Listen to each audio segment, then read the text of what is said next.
Filmed in front of a live studio audience at Pinhook Provisions, this is No Huntsville. We live in Huntsville, Alabama, and there's one defining thing that makes us great. And it's not the rockets, or the engineering companies, or the parks, or the food, or even our breweries. It's our people that make us great. These people. We think they're worth celebrating, worth promoting. So tune in and have a drink with us.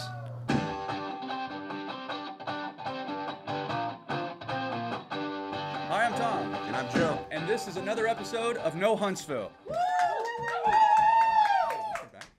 Tom, who's on the show today? We're really excited. We have Sonny Herford IV, we have Brad Posey, we have Scott Eason, and the music of The Wolves of Chernobyl. So stay tuned, we'll be right back with Sonny Herford IV.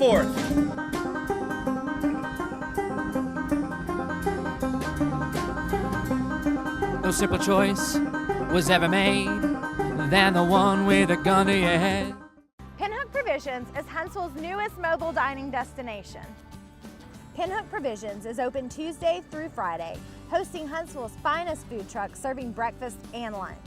From ample parking to indoor bathrooms and picnic tables, Pinhook Provisions is the perfect place to try all the eclectic dining options food trucks have to offer. Be sure to check out our Facebook page for a list of the daily food trucks and special events with live music and children's activities. Pinhook Provisions now open on Bob Wallace.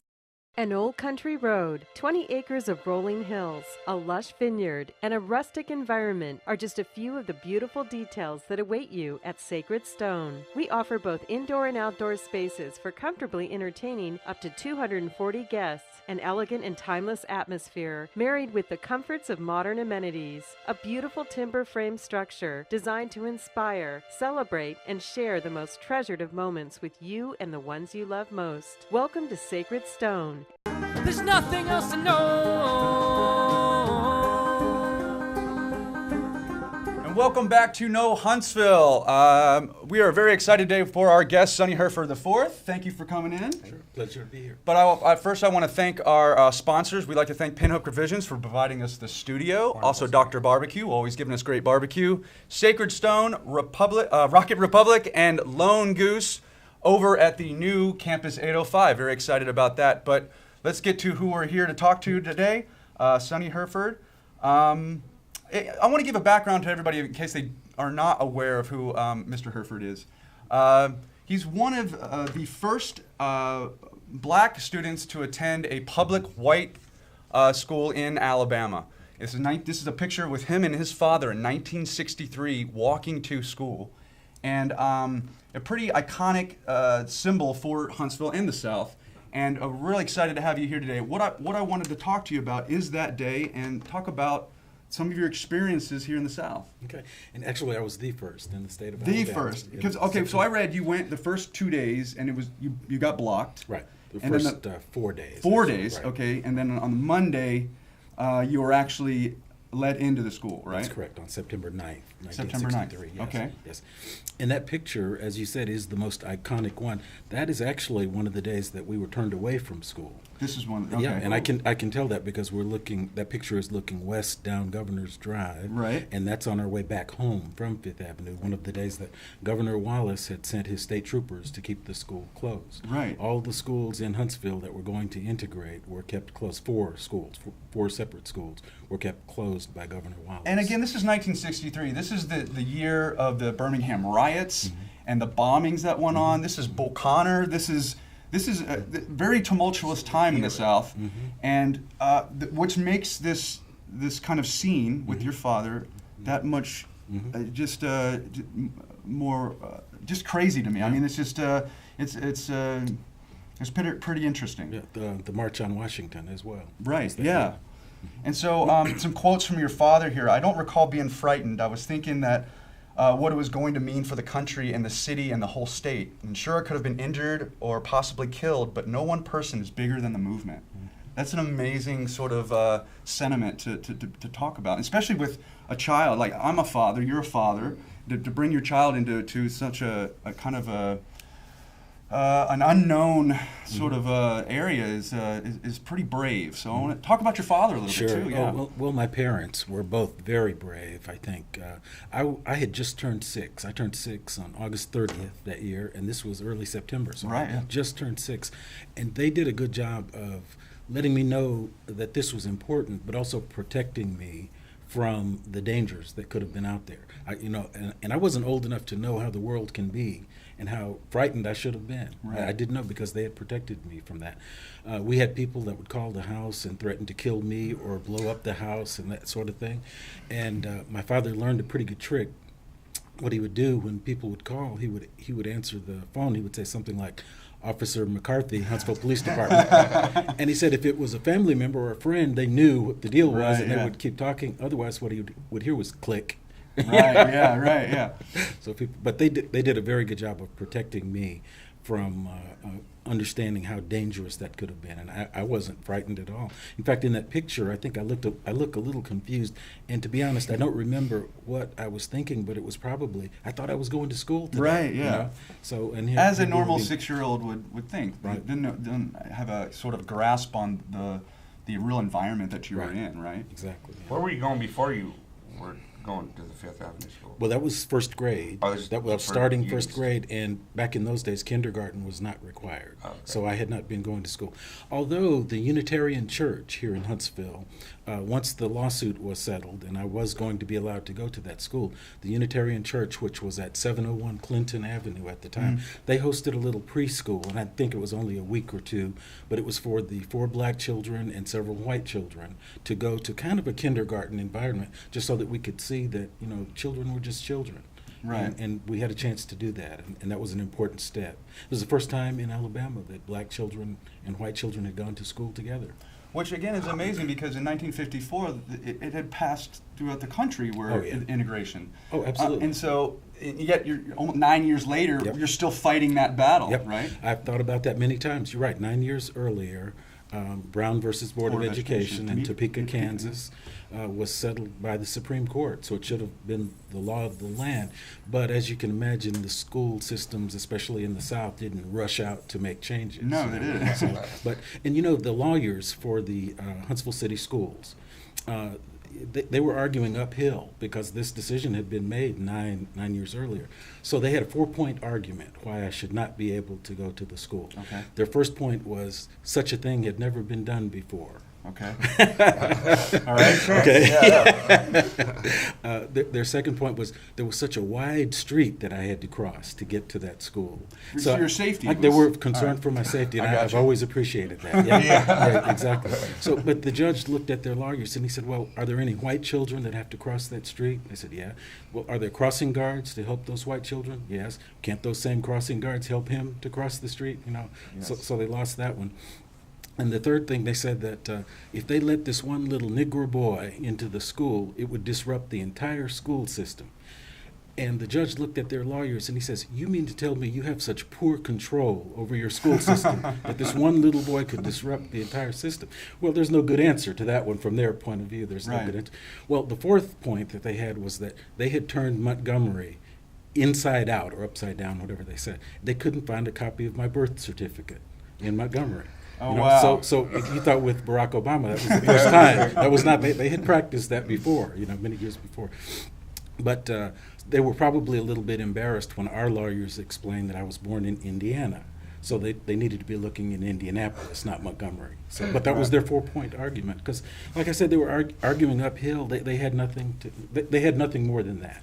Well, let me ask you this: we've had a lot of progress here in the South and throughout the country. So, as far as racial equality, and as far as a whole bunch of other different areas. But so, what do you see is still necessary to happen? What do you see as some progress that still needs to be made, not only in the South and Alabama, but throughout the country for civil rights? Yeah. Well, we've made tremendous progress against institutionalized racism, obviously. If I told you stories about the way we were treated when I was a child, it would make you cry. It makes me cry to think about some of those things. So we've made a lot of progress there, but I'm afraid a lot of the other Racism is this, what's left is what's in people's hearts, and there aren't any laws you're ever going to pass to get the racism out of people's hearts. For the most part, doors have been opened as far as the laws go, but I'm afraid it will just take time. In order to time and exposure to people of other races before some of those things will I get think better. I think exposure is huge. As long as Time, yeah, I mean, definitely time. Yeah. you gain friends, you gain family members, and that just happens over time. Right. Well, look, we really appreciate your time. It's really exciting to have you here. I really appreciate it. Everybody give it up for Sonny Herford the Fourth, and really appreciate it. Yes, sir. Thanks a lot.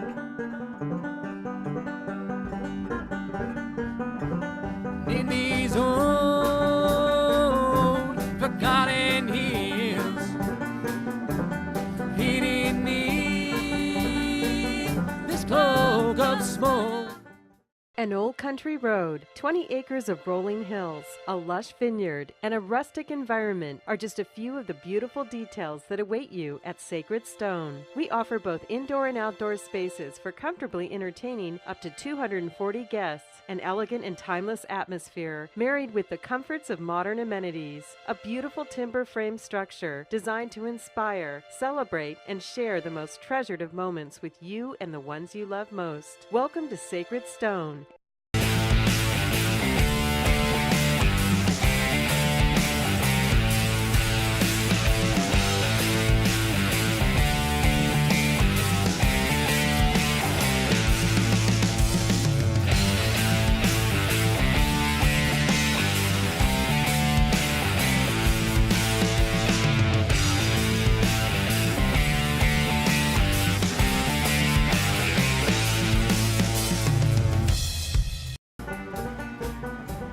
Sits the king of Kentucky. All right, welcome back. This is No Huntsville.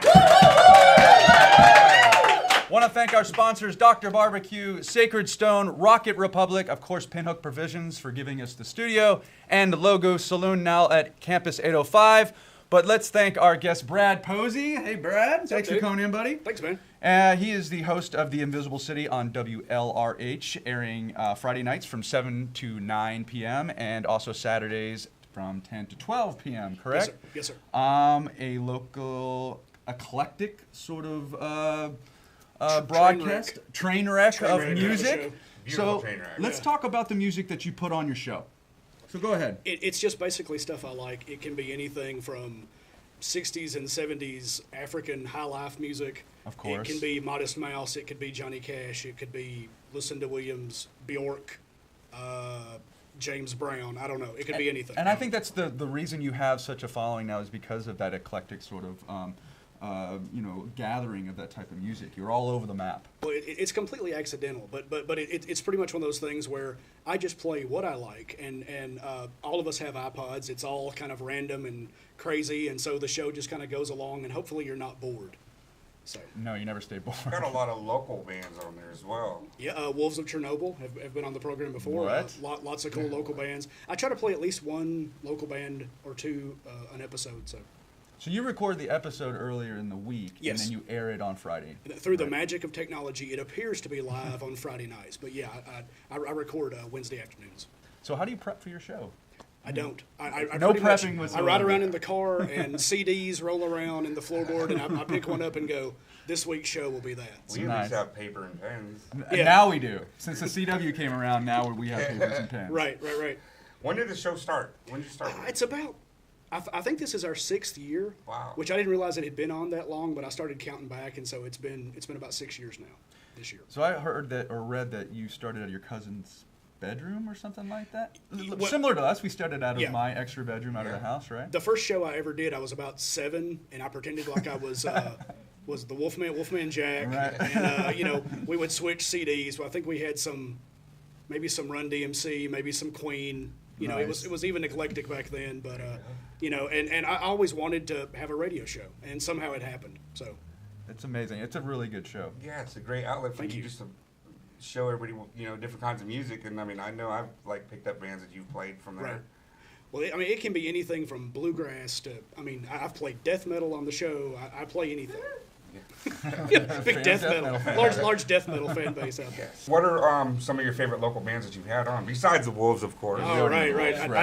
I have to mention them because they're in the room. No, and there's a lot of them too. I mean, a lot of them. I think we've shared. You guys have had a lot of these great bands. The Go-Go Killers are fantastic. I mean, there's Rita Burkholder. She records under the name Helen Keller's Ukulele. She's fantastic. The Casket Kids. I mean, there's so many good bands. The Dirty Swagger. You've had Amy McCarley on, right? Yeah, Amy McCarley, Tony Purdue. I have everybody from like kind of your gutter punk level to people that might actually, go on and be sort of like a mainstream artist. Mm-hmm. But it's pretty much just I figure everybody out there has sort of a different taste, and if you tune in, you may not like the first 2 or 3 things you hear, but then you might like the third or fourth thing you hear. Yeah. So. And you get some that are new and some that are familiar. I mean, there's still so many bands in Huntsville that I'd like to have on that I haven't got around to having on the show yet. It took me, I think, 2 years to get Wolves of Chernobyl on. What were they doing that they couldn't? We had them on like 5 times already. They party a lot, and they have fantastic costumes.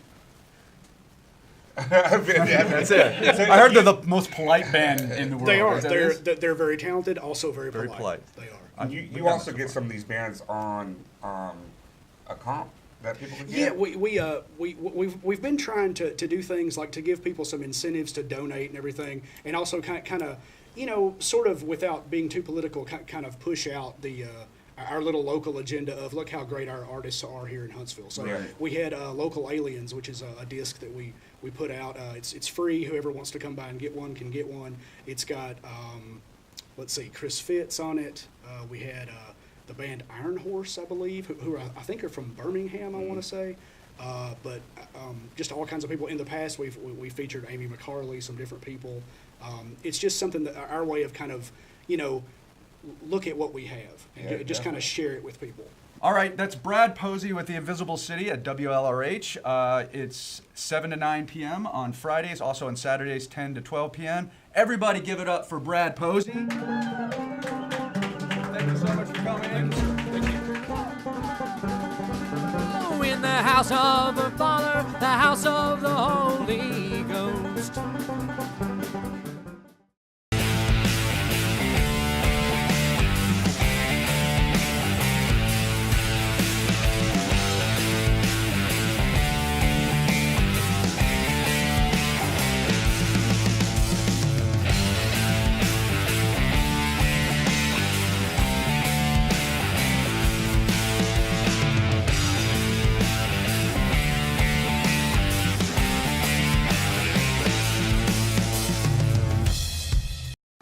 Provisions is Huntsville's newest mobile dining destination.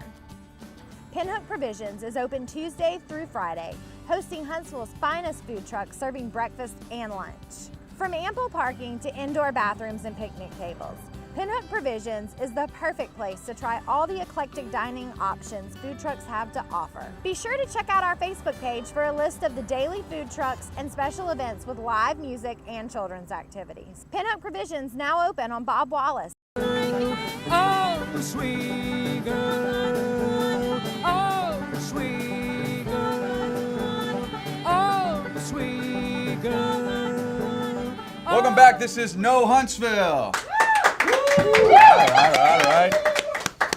We have local comedian Scott Eason, who is the host, co-producer, and performer of shows like the Epic Comedy Hour and the Enter the Comedy Dragon. Scott, thanks for coming in and hanging out with us today. Thanks, guys. All right, I want to give it up to our sponsors, too. Dr. Barbecue, Sacred Stone, Rocket Republic for the beer, Pinhook Provisions for the studio, and Lone Goose Saloon now at Campus 805. But let's get into what you do here, Scott, and do well, is the comedy scene in Huntsville. Yep. So why don't you give us a little background on the whole scene here going on? Because it's pretty good. I mean, we have a whole bunch of really talented people here. It's very good. There's a lot of talented local comedians here. And we have kind of cultivated a comedy scene in the last few years that's very inviting to people to come perform here in Huntsville. Right. We get nationally touring headliners coming through quite often now. For instance, the Enter the Comedy Dragon showcase at the sports page. That's primarily what we do, is bring in touring comedians. You've had some big people. I've had some really big people come through there. Like, we just actually had a show with Shane Moss just this past week. We've had comedians such as Jared Logan, who's now a writer for Late Night with James Corden. We've had Louis Katz, we've had Sean Patton, we've had Nate Bargatze, Baron Vaughn. The list goes on and on. And if you don't know who any of those people are, trust me, look them up. A lot of them have Netflix specials. They've been on HBO, Comedy Central, and they come here to Huntsville and put on great shows. And they don't look back. Yeah. It's we've been doing that show at the sports page now for 2.5 years, and we have shows scheduled out for the next few months. So I mean, it just keeps it rolling. Epic Comedy Hour is I hate to toot our own horn, but it's one of the premier showcases in the Southeast United States. And this is the one over at Flying Monkey, It is. the Low Mill? Yeah, it's at the Low Mill, which the Low Mill's been our home for almost 5 years. We average 150 to 200 people a show consistently for almost 5 years now, and we literally pull from all across the country for performers. We've had all the way from California, New York. Both coasts come down here to perform because they've heard how good the show is. And that show is the fourth Friday of every month. So you can always, set your watch to it. The fourth Friday of every month at the Flying Monkey Theater at the Low Mill, we have Epic Comedy Hour. And Enter the Comedy Dragon really is positioned around touring schedules. So whenever these guys are available, they can come through. But it's normally on a Monday or a Tuesday. So, you have something to kick your week off right with a very, a good comedy show. With a touring performer, kick your week off right. And that's at the page? That is at the sports page. And, of course, those are the shows that I'm directly involved in, but we do have several other showcases here in Huntsville, as well as open mics. So if people want to start comedy, they can come out to an open mic and give it a try.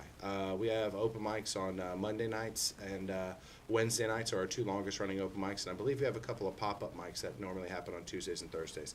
So there's normally a good 4 times a week where you can get on stage here in Huntsville. If you're looking for comedy, it's not hard to find here. No, in town, not at is what all. we're trying to Not say, at all. We keep an open comedy calendar where you can actually view that and be able to see where the performers are going to be. And that's at hsvcomedy.com, is that That's right? correct. Okay. hsvcomedy.com, where you can find out where the next showcase is going to be, or if you want to do an open mic, you can find out what time sign-ups are, who to speak to, and where to be. Nice. So we try to publish all the information so people know how they can find us, and also if they want to take part, we do encourage that. So it's Huntsville's a great scene. We've really been going hard at it since about 2011. There really wasn't comedy here before that, and luckily myself and a few other comedians kind of got it on the ground floor, and we've built a really successful comedy scene that gets performers from all over the place that really enjoy coming to Huntsville. And I think not having any comedy in Huntsville for a while, it's nice to have that now. Sure. And I love comedy very much, and I love Huntsville, so it's nice to be able to bring that to the city. Nice. Where can they see you on the web? I know you did some sketch comedy. We do some sketch comedy with Can't Afford Cable, so you can go to YouTube and just look up Can't Afford Cable and be able to watch some sketches there that we create. That's a big team of people that are involved in that. They're a lot of fun. They're really hilarious. funny. So check that out. Hilarious. Joe's seen some of them. I write some of those and act and direct as well. You can see my stand-up on YouTube just by looking up Scott Eason. There's several clips on there. And you can find Epic Comedy Hour on Facebook at Epic Comedy Hour. You can visit epiccomedyhour.com, and you can find Enter the Comedy Dragon on Facebook. At Enter the Comedy Dragon. It's very simple. If you go to any one of those locations, you can see our schedule, see videos, photos, all the pertinent information, so you can find us on the web.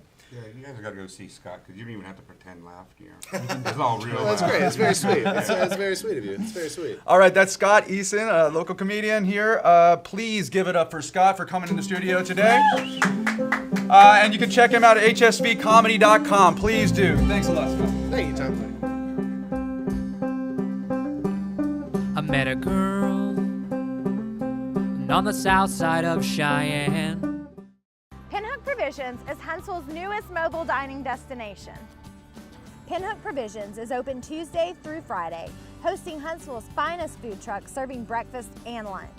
From ample parking to indoor bathrooms and picnic tables, Pinhook Provisions is the perfect place to try all the eclectic dining options food trucks have to offer. Be sure to check out our Facebook page for a list of the daily food trucks and special events with live music and children's activities. Pinhook Provisions now open on Bob Wallace.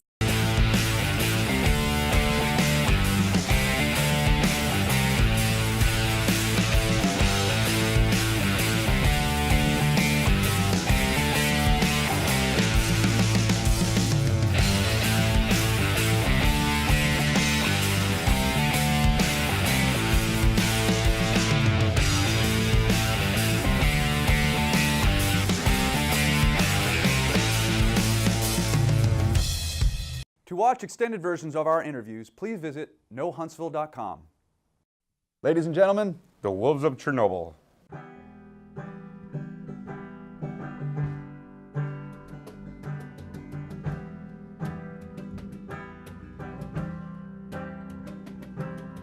We lucky few, we the remains. Shall we waste another lifetime underneath these dimming flames, when even the dead rise in the west and the lords kill the rest, when even the coastlines they hunt us down, and all my lovers are underground, but our children won't know better than this as we dig out from beneath. But we'll count our blessings as few as they are, and so will you, we lucky few.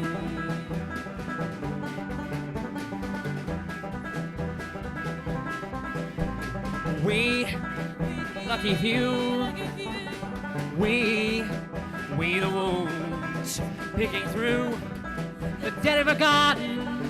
Only we were made for this, when even the dead rise in the west, and the lords kill the rest, when even the coastlines they hunt us down. But all my lovers are underground, but our children won't know better than this as we dig out from beneath. But we'll count our blessings as few as they are, and so will you, we lucky few.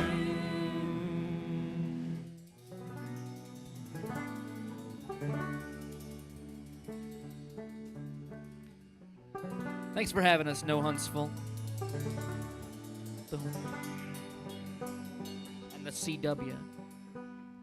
This dark age, this golden age. 1, 2, 3, 4. Whoa! And when you left the sea, in this dying and parched earth, and when you left us here alone, in this dying